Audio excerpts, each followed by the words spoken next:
किस बात का सड़कों पर आंदोलन करेंगे रामगोपाल यादव? वो करके देखे, इस सनातनियों ने ठान लिया, वो आंदोलन करके देखे, दौड़ा दौड़ा के पीटा जाएगा उन्होंने। या समाजवादी पार्टी के नेता के ऊपर किसी तरह की कोई घटना होती है तो उसके लिए जिम्मेदार कोई दूसरा नहीं, मुख्यमंत्री खुद जिम्मेदार होंगे।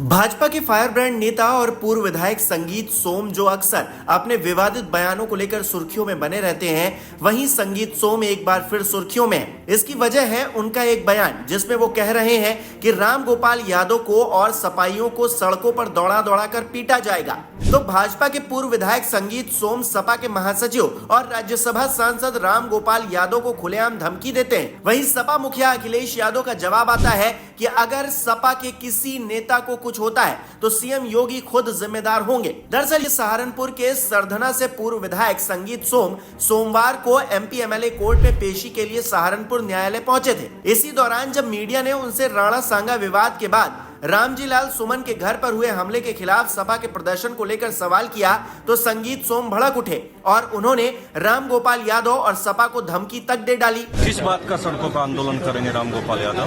वो करके देखे, इस सनातनियों ने ठान लिया, वो आंदोलन करके देखे, दौड़ा दौड़ा के पीटा जाएगा उन आंदोलनकारियों को।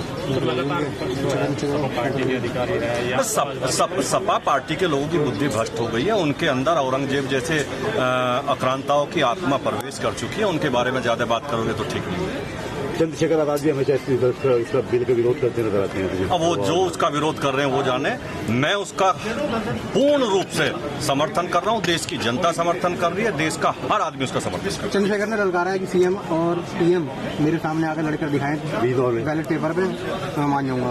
चलिए, आपके ये इच्छा भी पूरी करेंगे। वहीं दूसरी तरफ सपा मुखिया अखिलेश यादव लखनऊ में प्रेस कॉन्फ्रेंस के दौरान सीधे सीधे योगी को चेतावनी देते हुए कहते हैं कि अगर सपा नेता को कुछ हुआ तो इसके लिए खुद सीएम योगी आदित्यनाथ जिम्मेदार होंगे। सुनिए अखिलेश यादव क्या कह रहे हैं। क्योंकि भारतीय जनता पार्टी अपनी नाकामी छिपाने के लिए बहुत सारे फैसले लेती है, अपनी हर योजना की नाकामी छिपाने के लिए कम्युनल रास्ता अपना रही है, कॉन्स्टिट्यूशन को खत्म कर रही है, लोकतंत्र की परवाह नहीं कर रही है, कानून की परवाह नहीं कर रही है। और एक बात और मैं कहना चाहता हूं कि अगर रामजी या सुमन जी के साथ कोई घटना होती है या समाजवादी पार्टी के नेता के ऊपर किसी तरह की कोई घटना होती है तो उसके लिए जिम्मेदार कोई दूसरा नहीं, मुख्यमंत्री खुद जिम्मेदार होंगे।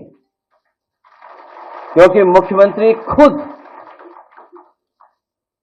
उस संगठन पे हाथ रखे हुए हैं। जितने भी लोग उसमें दिखाई दे रहे हैं, हालांकि जाति की बात नहीं करनी चाहिए, जातियों की बातें समाजवादी लोग नहीं करते हैं, लेकिन कहीं ना कहीं जाति कनेक्शन भी उन्हीं का उनसे दिखाई देता है। क्योंकि पकड़े कौन? करने वाला वही, पकड़ने वाला भी वही, रिपोर्ट लिखाने वाले अगर जाएं तो सामने वही दिखते हैं। इसलिए अगर कहीं कोई घटना हो रही है, अगर किसी को किसी तरह की अपमान भी होता है तो कि जिम्मेदार अगर कोई है तो मुख्यमंत्री खुद जिम्मेदार हैं। क्योंकि वही बढ़ावा दे रहे हैं। जिस तरीके से हिटलर के जमाने में ट्रूपर्स होते थे, उसी तरीके से इन्होंने एक हिडन अंडरग्राउंड फौज तैयार की है जो समय समय पर लोगों को अपमानित कर रही है, थानों में अपमानित कर रही है, तहसील में अपमानित कर रही है, पैसे लूटने में सबसे ज्यादा आगे दिखाई दे रहे हैं। जो लोग कहते थे कि यहां जीरो टॉलरेंस है करप्शन के लिए, इनका खुद अधिकारी पकड़ा गया। और अगर वो कहीं छिपा नहीं है, वो मुख्यमंत्री आवास में छिपा होगा। तो सुना आपने अखिलेश यादव किस तरह से फायर मोड में दिखाई दे रहे हैं और सीधे सीधे सीएम योगी आदित्यनाथ को चेतावनी दे रहे हैं। तो संगीत सोम के इस बयान ने एक बार फिर से सियासी तापमान को बढ़ा दिया है। वैसे आपका इस खबर को लेकर क्या कहना है, हमें कमेंट करके जरूर बताएं।